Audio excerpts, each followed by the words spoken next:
तव कथामृतं तप्त जीवनम कविभिरीडितं कल्मषापहं श्रवणमंगलम श्रीमदाततं भुवि गृह्णन्ति ये भूरिदा जनाः।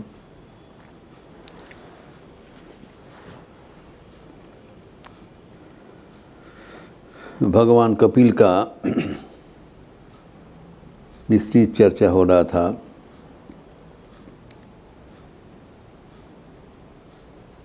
पिता महर्षि कर्दम के निर्देश अनुसार अपनी माता देवहूति को ज्ञान प्रदान किया। हम लोग देखें हैं कैसे उनको नाना प्रकार का ज्ञान दान करने के उपरांत उनकी जो सांख्य दर्शन वो भी माता को समझा दिया। वो सांख्य दर्शन का प्रणेता है भगवान महर्षि कपिल। उसके उपरांत उन्होंने माता देवहूति को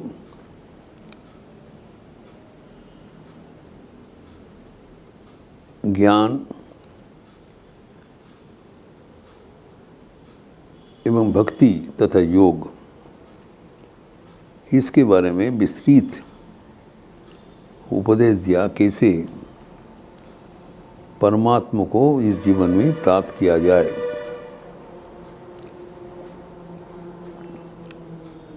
सब कुछ भली भांति समझाने के बाद जब उन्होंने देखा कि भगवान उनकी माता जी ज्ञान प्राप्त कर लिया, तब उनको साधन करने के लिए निर्देश दिया। और माता देवहूति भी के गुरु भाव से प्रदक्षिण किया एवं चरणों में प्रणाम निवेदन किया।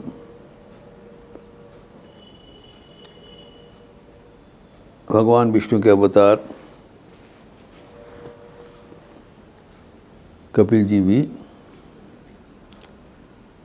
उनको वंदनीय माता को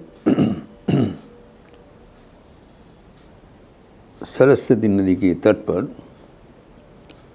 सिद्धाश्रम में प्रथित कर दिया एवं निर्देश दिया, यहाँ पर वो ज्ञान अनुसार साधन किया जाए।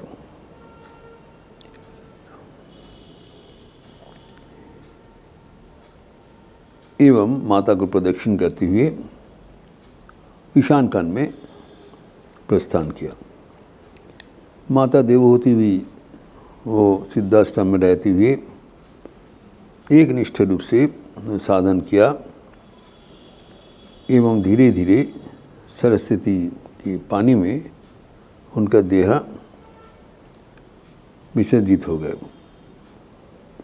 जहाँ पर उनको सिद्धिला हुआ उसको सिद्धपुर कहलाता है।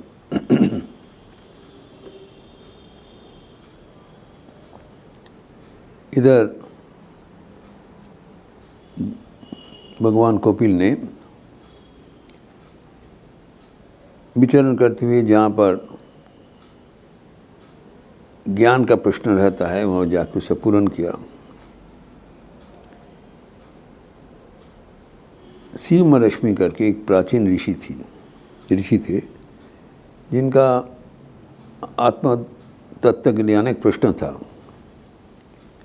भगवान कपिल ने उनका सारे प्रश्नों का समाधान करते हुए कहा कि दया, क्षमा, अहिंसा, सत्य आदि पालन करते हुए जीव कैसे आसानी से परमात्मा को प्राप्त कर सके,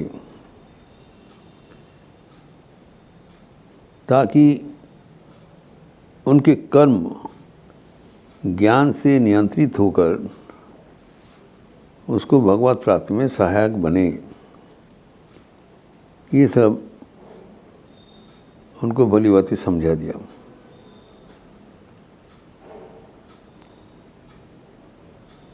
फिर जब भीष्म का शरसज्जा हुआ था, हम पहले ही बताया, वहाँ पर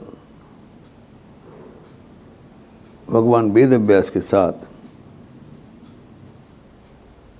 कपिल मुनि भी उपस्थित थे एवं उनकी जो प्रश्न का वो समाधान किया वो कपिल गीता का नाम से प्रसिद्ध है।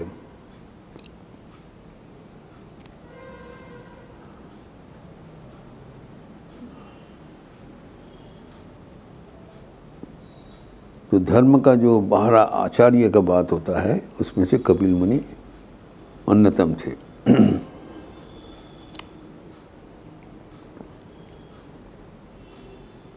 एवं जगत को जो धारण करते हैं उसमें से भी कपिल का नाम आता है।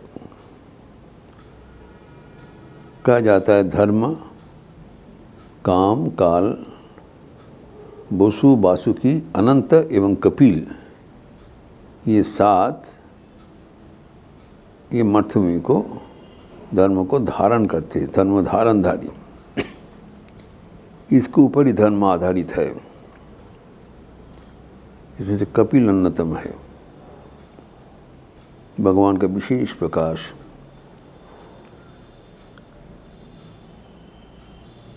जब माता को निर्देश दान कर लिया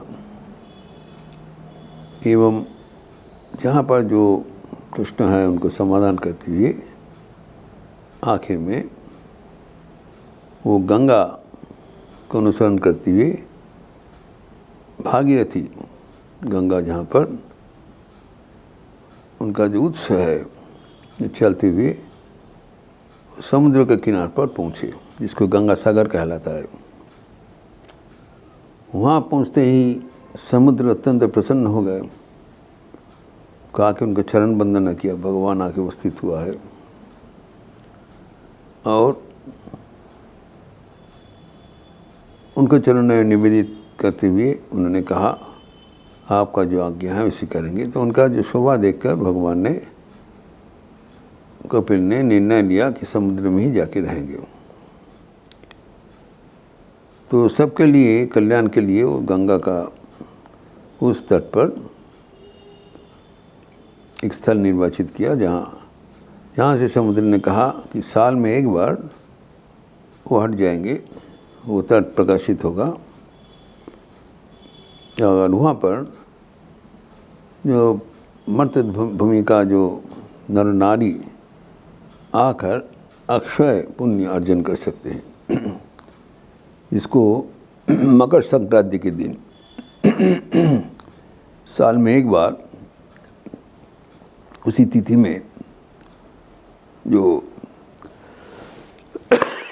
गंगा सागर में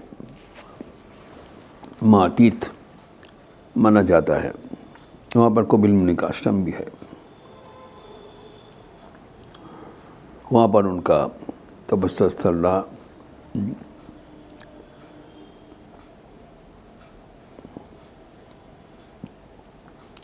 और गंगा को स्तुति किया।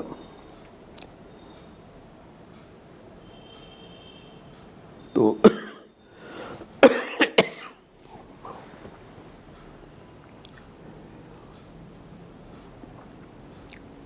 और कपिल जी का जो विशेष चिंतन भवन वहाँ पर प्रकाशित है। गंगा का जो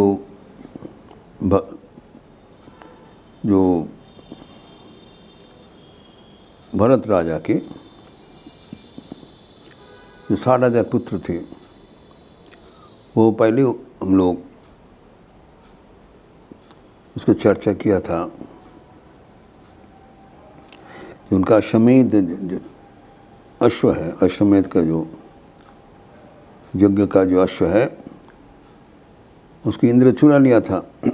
अब उसका अन्वेषण में इंद्र चुरा कर कपिल मुनि का, कपिल देव का जो आश्रम है वहाँ पर रख के चले गए।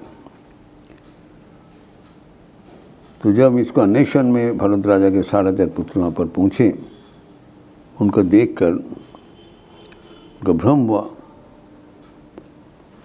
और उनके कुछ कटाक्ष किया।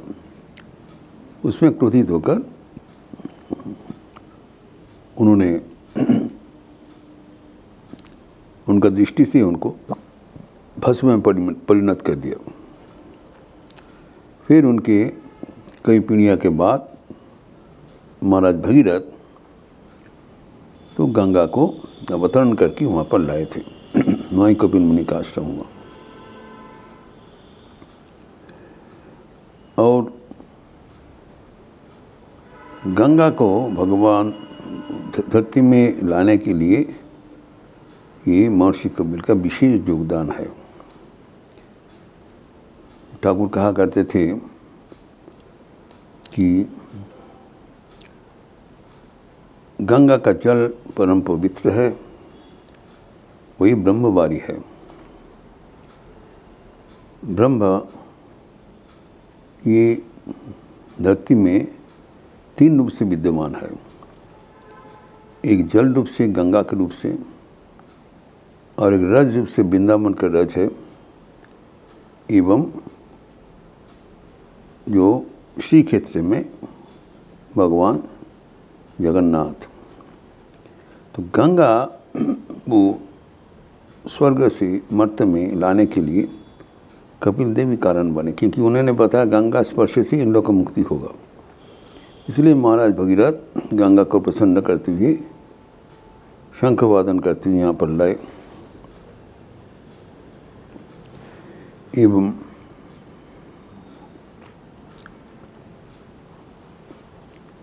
फिर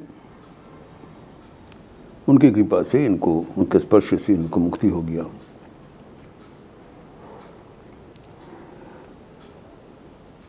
तो कपिल को जो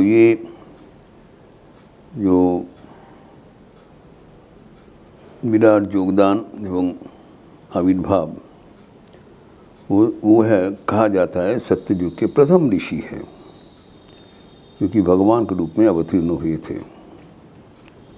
एवं उनको जन्म से ही उनके पिताजी कर्दम ऋषि उनका आविर्भाव से सम्मान किया, उनको स्वागत किया। उनके जन्म से पहले से ही वो नारायण का स्तुति करते हुए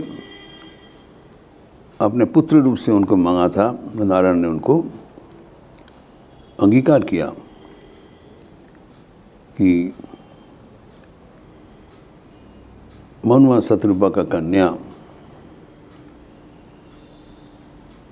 देवहूति का पानी ग्रहण करने के उपरांत उनका 9 कन्याएं होंगी एवं एक पुत्र रूप से वो आएंगे।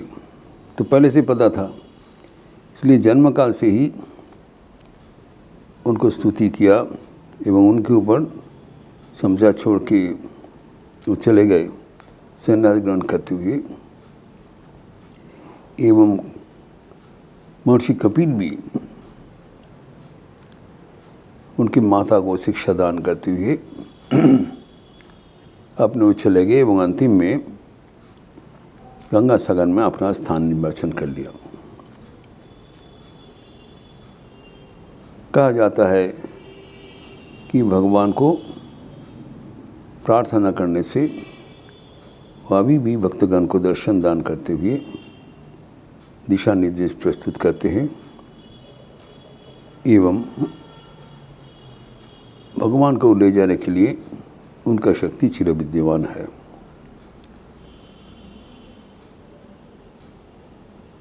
इसीलिए ये जो भगवान के 24 अवतार में जो सत्ययुग का प्रथम ऋषि कपिल का योगदान सर्वदा स्मरण योग्य है। इसके आगे हम परवर्ती अवतार का बात करेंगे अगले दिन।